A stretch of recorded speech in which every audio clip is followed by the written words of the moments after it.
Narito na ang mga balita sa Mindanao. Pumuposisyon na ang militar sa ilang lugar sa Maguindanao kasunod ng pagdedeklara ng AFP ng all-out war laban sa Bangsamoro Islamic Freedom Fighters. Nangangamba ang mga residente roon para sa kanilang kaligtasan. Makibalita tayo live kay Maki Pulido. Maki. Alam mo Mark, nakipagkwentuhan tayo sa mga residente dito sa Maguindanao na nakaranas na maipit sila sa mga enkwentro sa pagitan ng militar at ng BIFF at lahat ng mga nakausap natin ay natatakot ng mabalitaan nila ang pagdeklara ng all-out offensive laban sa BIFF. Yung nakausap natin yung mga residente sa isang malayong sitio sa bayan ng Datu Unsay, Maguindanao.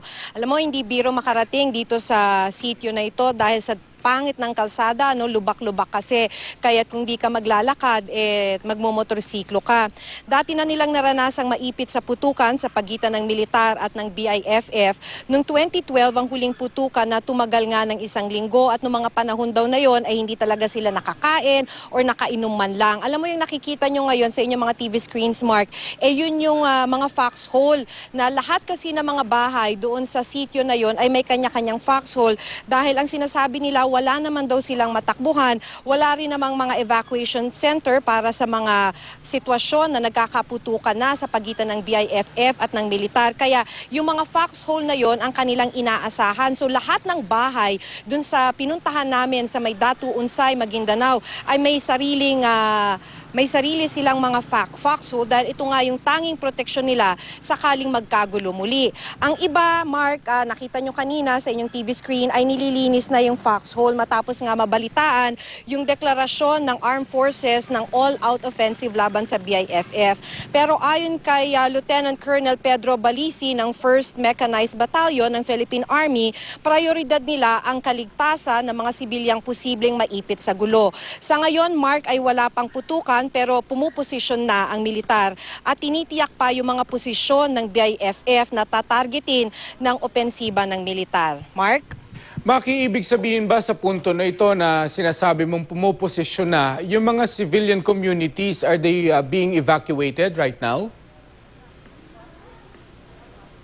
Wala pa, Mark. Wala pa talagang mga evacuation na nagaganap sa ngayon. Kung sakali man daw ang pagkakasabi nga ng AFP ay may koordinasyon naman ito sa mga LGU para naman sila'y masabihan at mabigyan ng proteksyon kahit na papano ang kanilang mga sibilyan na posibleng maipit sa gulo.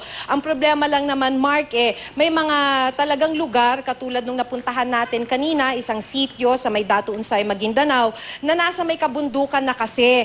Kaya nga nabanggit ko kanina na para makarating doon ay kailangan either habal-habal, ito yung motorsiklo, o maglalakad ka ng mahigit 2 oras. Pero ang sinasabi nga ng mga residente roon, pagka nagkaroon na kasi rin ng putukan, kung kunyari naganap na, masyadong malayo mula sa highway para sila makatakbo.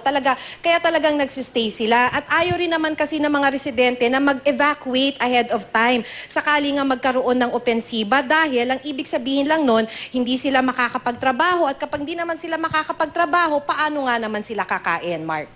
Maki, panghuli na lang, ano ba yung nagbunsod? Bakit yung AFP nagdeklara ng all-out offensive sa BIFF? May isang insidente ba na nagbunsod nito? Actually, Mark, hindi ba't ito ay bahagi na rin naman ng operation ng AFP na ang tinatarget talaga ay ang BIFF, hindi ang MILF dahil ito naman meron tayong peace talks. Pero kung aalalahanin ninyo, noong nakaraang linggo or 2 weeks ago, if I'm not mistaken, ay nagsimula naman na ito sa North Cotabato dahil nga talaga namang ang targeted enemy ay ang BIFF. So sa ngayon, sinasabi rin kanina ng 1st Mechanized Battalion, yung nakausap natin, si Colonel Balisi, ay paano nga yung question, hindi ba Mark, na there are camps na malapit sa MILF. So tinanong natin, paano kaya yun? Magkalapit, may mga pagkakataon na magkalapit ang kampo ng BIFF at ang ng MILF.